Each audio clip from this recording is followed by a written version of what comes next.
Hi, this is David Lush, DRL Group, and we're coming to you today. We're really questioning how did we get here from the standpoint of we're sitting here in April post-tariff announcement, and then again a retraction of that tariff announcement just days later. Let's talk about yields real quick. So one thing that happened when the administration offered tariffs up, everything just started, as you know, to slide. It was a really horrific day in the equity markets, and we saw equity markets trade down multiple percentages, not just 1 or 2%, but multiple percentages. Bond market held there for a while. We were down in basis points, roughly maybe 20 to 25 basis points, which means that the pricing was up. But we were down as the equity market started to trade off. Let's just say today, let's call it a week ago. So started to trade off. Bond markets were relatively stable, which to be expected because people were looking at, okay, I'm going to take this risk on asset and go to a risk off asset. That went to fixed income securities, primarily high grade stuff, whether it be treasuries or whatnot. And speaking of treasuries, we saw treasuries go from effectively call it a 450 down to a 387. Now we're back at the time of this recording at around, call it a 422 to a 425. So we've gone way, call it a roller coaster ride. I mean, that's the best way I can describe it. It is whiplash is what we're seeing out there.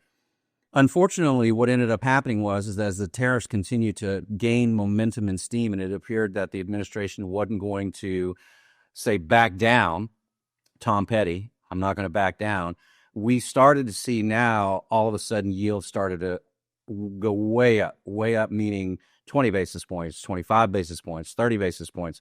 Monday, Tuesday, Wednesday, just in 3 days alone, we saw yields move 65 basis points up. Keep in mind, when yields move up, that means pricing moves down. So what exactly is going on? How did we get here? Well, the jobs numbers came out on Friday. No one paid any attention to that because everybody was focused on tariffs. Usually jobs numbers are extremely important to the economy, whether they're up, down, or sideways. I'm not going to talk about that, but the actual number itself is very, very important to the economy, and people look at that. Bond traders look at that. So do equity traders trade that. So that came out, no real move whatsoever. It was all tariff. Everything was talking about that. Then all of a sudden, CPI numbers come out this week on Thursday, and now everybody's not paying attention to that either. Although CPI numbers were down, which is good because inflation is supposedly starting to come down. People are now going back to the tariff issue. So as yields went up, let's just say for the ballpark of 65 basis points, remember pricing goes down, then all of a sudden buyers started coming into the marketplace. We saw buyers on high-grade munis, buyers on high-grade corporates, that really don't have anything to do with tariffs.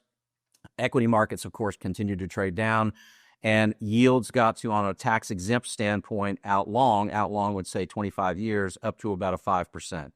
And 5% always seems to be the, quote, magic number. It always seems to be okay, that's a good entry point. That's what I want to go into, and that's really what I want.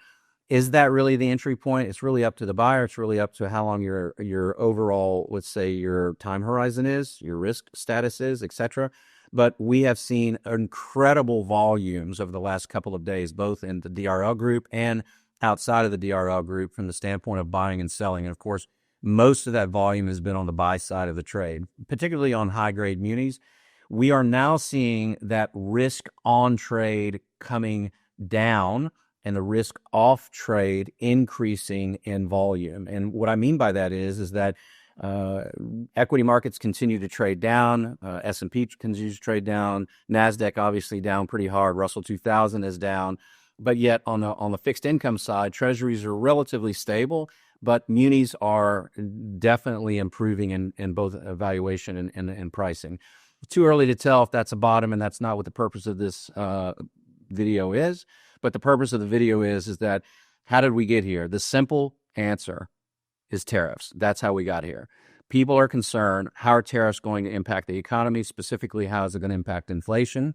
If you remember in 21, 22, and 23, as inflation started to move up, all of a sudden fixed income securities started to move down. Federal Reserve continued to increase interest rates, the Fed funds rates.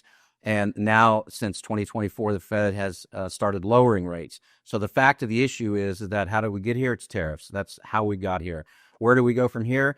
Trump and his team, whether you like him or not, has identified that the bond market is definitely the tail of the dog, wagging it, and the bond market cannot continue to move like it's been moving in the last 3 or 4 days. So they've recognized that, and we believe that that's one of the reasons why they put let's call it a 30, 90-day pause on it, with the exception of China, to kind of regroup and see what everybody's going on. So tariffs is your problem. Bond market is, call it, down in yield today on the high grade side. We are buyers for a longer period of time, depending upon your time horizon, but you can access paper right now right around a 5% yield to maturity on high grade AA rated paper at the time of this recording.